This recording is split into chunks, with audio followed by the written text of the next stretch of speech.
इसमें हमने इसको 3 भागों में बांटा है। एक को कहते हैं सनातन धर्म। ये जो सनातन धर्म है, ये सनातन धर्म ऐसा नहीं है जो हमारे आजकल चल रहा है कि सनातन धर्म सभा बनी हुई है, उसकी बाहर दुकान है, एक बिल्डिंग है, उसमें मंदिर है छोटा सा, उसको सनातन धर्म नहीं कहते। ये तो सनातन धर्म आजकल का जो बताया जाता है संप्रदाय सा बन गया है, एक पंथ सा बन गया है। ये सनातन कहते हैं जिसकी शुरुआत जब से हुई होगी, जब से सृष्टि बनी और जब तक चलेगी लगातार, ये सनातन धर्म चलेगा। और ये सनातन धर्म कैसा है? सदा सत्य बोलो, बड़ों का सम्मान करो, अतिथि सत्कार करो, देवों की पूजा करो। ये सब जो मैंने यज्ञ बताए थे वो सब करना। ऐसे बताने के लिए हमारे यहां कहा ये धर्म है, सनातन धर्म है और ये सदा ही रहने वाला है।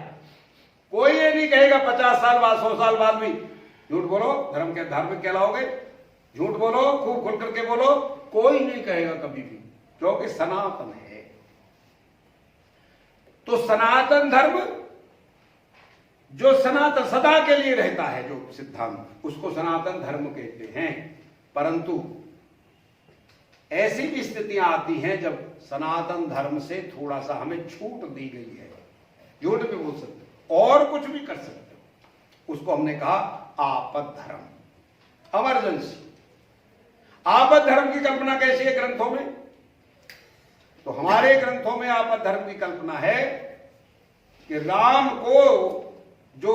कभी भी स्त्री पर हाथ नहीं उठाता, उसको उसके गुरु ने कहा, विश्वामित्र ने, राम ताड़का आ रही है, अगर तूने इसको सावधान किया पहले तो फिर ये तुझसे नहीं मर सकती, और अगर दिन छिप गया तो हमको सबको मार देगी, फिर तू भी नहीं बच सकता।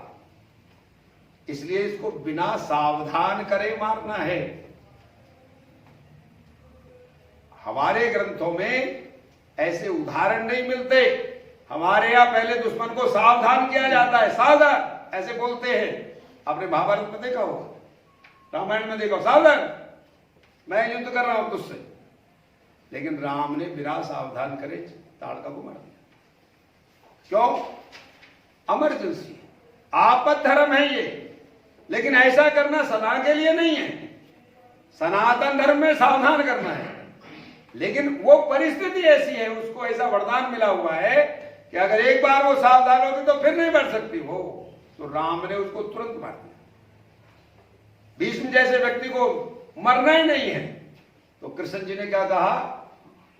आपद धर्म है, युधिष्ठिर बोल झूठ, अश्वत्थामा मारा किया। द्रोणाचार्य के बारे में बोला, सामने भीष्म के और शिखंडी को बैठा दिया, अर्जुन पीछे से मार। अर्जुन कहता दुबक के मारूं क्या? मैं तो योद्धा हूं, मैं वीर हूं। अरे वीर तुझ भैया नहीं मरने वाला, ये इच्छा मृत्यु वरदान है इसके पास, ओट से मार। क्यों? अरे मेरा परदादा है, पितामह है। तेरा पितामह होगा, परंतु आज धर्म की तरफ से लड़ रहा है, इसके जीतने से अधर्म जीतेगा, इसलिए तुझे मारना पड़ेगा। ये आपद धर्म है। हमारे यहां कहते हैं जवान बहन को भाई स्पर्श नहीं करता, लेकिन बहन चक्कर खा के गिर गई तो क्या करेगा भाई? तुरंत उठाएगा ना उसको, हॉस्पिटल ले जाएगा। इसको आपद धर्म कहते हैं। तो हमारे यहां आपद धर्म में छूट क्या दी है? आपातकाले मर्यादा नास्ति। आपातकाल के समय मर्यादा को थोड़ा छोड़ा जा सकता है, थोड़ा पीछे हटाया जा सकता है। इसलिए आपातकाले मर्यादा नास्ति, यानी आपद धर्म जो है, हम यहां बैठक में बैठे, बाहर एक्सीडेंट हो गया तो पहले बैठक सुननी चाहिए, एक्सीडेंट को उठाना चाहिए, तो एक्सीडेंट को उठाना चाहिए, वो आपद धर्म है। वैसे बैठक से उठ के नहीं जाना चाहिए। ये जो हमारी पद्धतियां हैं, इसको हमने आपद धर्म कहा है। तीसरा बंधु उसको धर्म कहते हैं जिसको राष्ट्र धर्म कहते हैं हमारे यहां। ये जो राष्ट्र धर्म है, इसको समझना पड़ता है, इसको समझाना पड़ता है। उसी राष्ट्र धर्म का जागरण करने के लिए हम सब यहां बैठे हैं। समाज में ये अलग अलग समय पर अलग अलग प्रकार का राष्ट्र धर्म बनता है, उसको थोड़ा सा ठीक से समझना। अलग अलग समय पर होता है, मैंने बताया ये कभी भी एक सा नहीं होता, कहीं लिखा भी नहीं होता। इसलिए राष्ट्र धर्म को समझना पड़ता है, समझाना पड़ता है। और ये जो राष्ट्र धर्म होता है, ये जब समझ में आता है तब हर राष्ट्र भक्त खड़ा हो जाता है। इस राष्ट्र भक्ति को ही समझने के लिए और इसी राष्ट्र भक्ति से समाज को निकालने के लिए यूजफुल इडियट्स काम करते हैं। ये यूजफुल इडियट्स मैंने कहां से लिया है?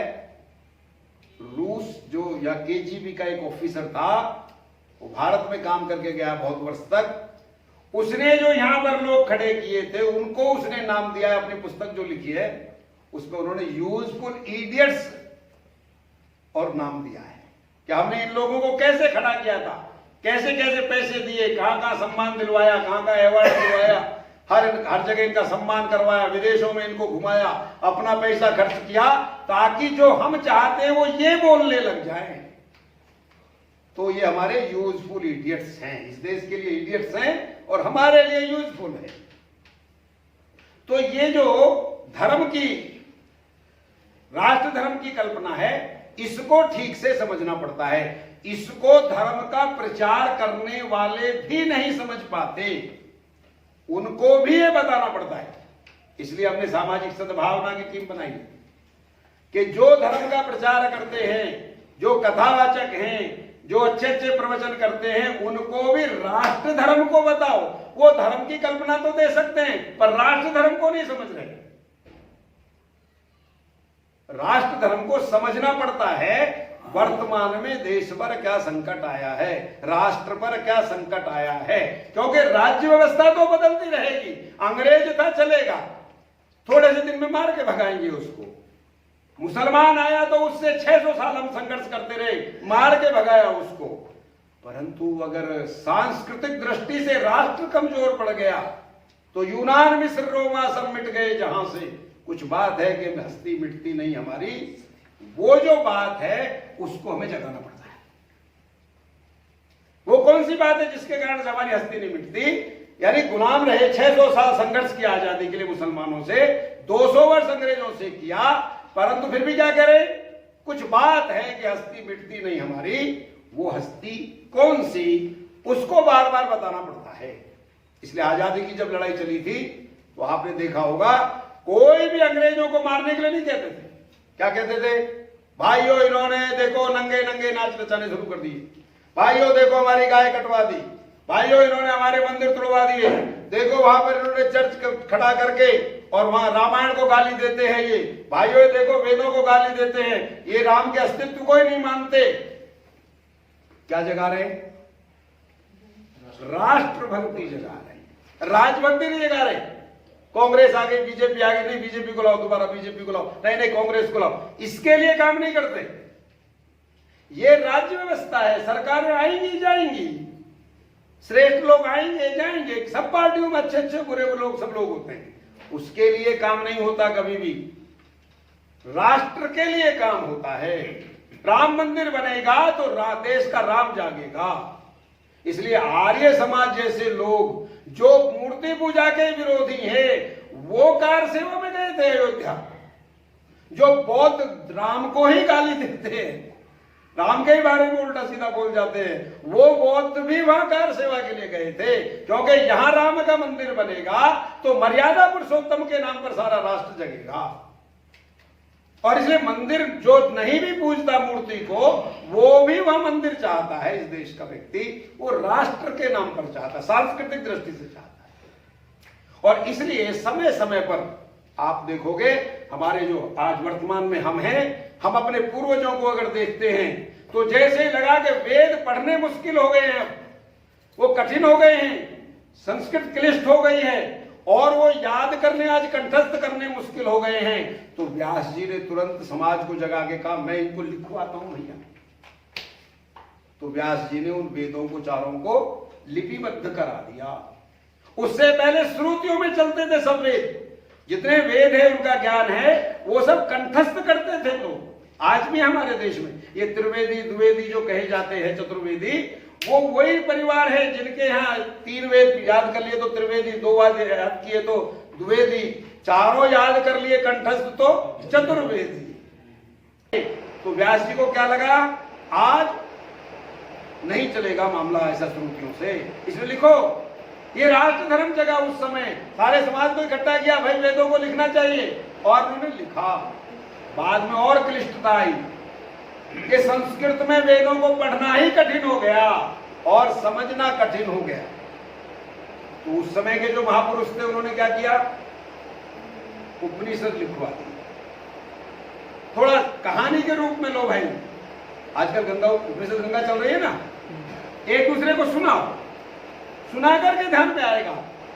तो उपनिषद सुनाने शुरू किए तो उपनिषद पर लिख दिए गए। जब उपनिषद भी मुश्किल हो गए तो फिर पुराण लिख दिया हमारे महापुरुषों ने, इनको पढ़ो, कहानी के रूप में पढ़ो भैया। और कहां तक चले गए, तो पंचतंत्र की कहानियां है, शर्मा जी ने लिखी है ना, किसी ने, उन्हें छोटे छोटे बंदरों की, कबूतरों की कहानियां जोड़ जोड़ करके पुस्तक बना दी। इससे तो समझ जाओगे भैया, ऐसे करके हमारे महापुरुषों को कहते राष्ट्र धर्म को संभालना। आज वर्तमान में संकट आया ना राष्ट्र पर, क्या संकट है, चीन हमारी तरफ को झपट रहा है। तो राष्ट्र का संकट मिटाना है तो क्या है, उसकी वस्तुओं का बहिष्कार। ये राष्ट्र धर्म है। आज अगर कोई खरीदता है चीन की वस्तु तो देश के साथ गद्दारी करेगा, क्योंकि हमारे यहाँ ग्रंथों में लिखा है कि बड़ा राक्षस था, कब किसी से मरता ही नहीं था। जब ऋषि ने बताया कि इसके प्राण तो वो चुड़िया है वहां पर एक पिंजरे में बंद है, उस चुड़िया को कोई दबा देगा, मार देगा तो ये राक्षस मरेगा। ऐसी कहानी आपने सुनी हो। वो जो कहानियां हैं कि चुड़िया में प्राण है, तो चीन के प्राण किसमें है, व्यापार में है, जो भारत में चला रहा है, यहीं से करोड़ों करोड़ों रुपए ले जा रहा है वो खींचकर, और हमें आंख दिखाता है। क्योंकि अब तक की सरकारों में क्या था, उसकी आंखों से डर जाते थे। आंखें तो उनकी छोटी छोटी हैं, परंतु उनसे भी डर जाते थे लोग। लेकिन आज जो बैठा है शेर, वो तो धमकाता है। क्यों, राष्ट्र उसकी बात को समझता है। रोको इन सबके व्यापार, देखें कैसे करते हैं। इसको राष्ट्र धर्म कहते हैं, इसलिए इसको समझाना पड़ता है। ये वो जो कथावाचक हैं, जो विद्वान हैं देश के, जो धर्म का ही व्याख्यान करते रहते हैं, उनको भी ये बताना पड़ेगा कि भाइयों आज राष्ट्र धर्म ये कहता है, इसको समझने की आवश्यकता है। इसलिए राष्ट्र धर्म अलग अलग समय पर अलग अलग प्रकार से आता है संकट, उसका हल क्या निकालना वो समाज को बताना पड़ता है। जैसे ही समाज की बात समझ में आ जाती है, समाज उस प्रकार से अपना धर्म का पालन करना शुरू कर देता है और देश उस संकट से निकल जाता है।